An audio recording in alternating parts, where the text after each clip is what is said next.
Türkiye'de yaşanan 15 Temmuz ABD destekli darbe girişimi ve sonrasında gelişen süreçle beraber gündemden düşen Suriye'de bir gerçek var ki hala masum insanlar katlediliyor.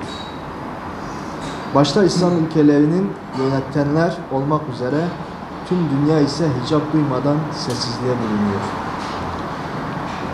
Türkiye'de yaşanan darbe girişiminin halkın direnişi sayesinde hakim kalmasının, darbecilerin kötü muamele görmemesi hususunda beyanat veren Avrupalıların Suriye'de yaşanan katliam ve vahşetleri utanmazca görmezden gelmesi yüzlerine yapışan son kara lekedir.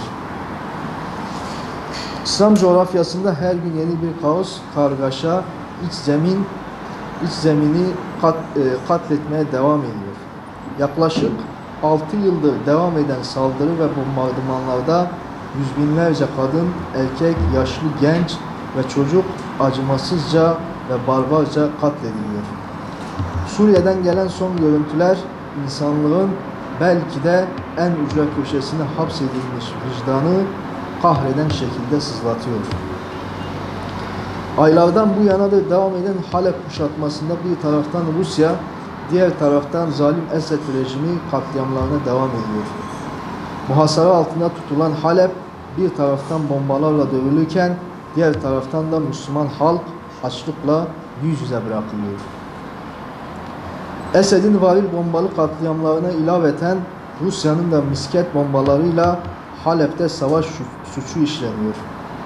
Doğu Halep'in dışarıyla tek bağlantı yolu olan Kastillo yolunun da muhasara altında alınmasıyla 300 binden fazla insan yaşadığı şehrin bu kısmı tam bir felaket yaşıyor. Bu barbarlığı yaşatan Rusya, diğer taraftan sözüm ona güya insani koridor açmayı teklif ediyor. Açlık ve katliam tehdidi altındaki Halep'te direnişin bütünüyle sonlandırılmasını planlayan Rusya ve Esed rejimi savaşçıların silahlarını bırakıp teslim olmalarını dayatıyor. Bu sebeple kimsenin sesini, iniltisini, çığlığını ve parçalanmış cesetlerini görmüyor. Dünya müstekbirleri ve onların yerli işbirlikçileri tarafından çepeçevre kuşatılmış durumdayız. Bu durumun aşılabilmesinin tek yolunun İslam ümmetinin ittifakı ve birliği olduğunu artık tüm etkili güçler görmelidir. Suriye'deki zulmün son bulmasının ABD ve Rusya'nın kurduğu masalarda oturmak olmadığını herkes bilmelidir. Suriye'nin kan yoluna dönmesine etkin rol oynayan bu zalimlerle değil, çevremizde olan beraberce yaşadığımız aynı dinin müntesibi Müslümanlar olarak beraber hareket etmeliyiz. İslam ümmetinin geleceği maslahatı tüm ulusal ve grupsal çıkarların üzerindedir. Bu gerçekler görülmediği için bugün Halep kuşatıldı. Yarın ise Ankara, Tahran, Riyad kuşatılacaktır.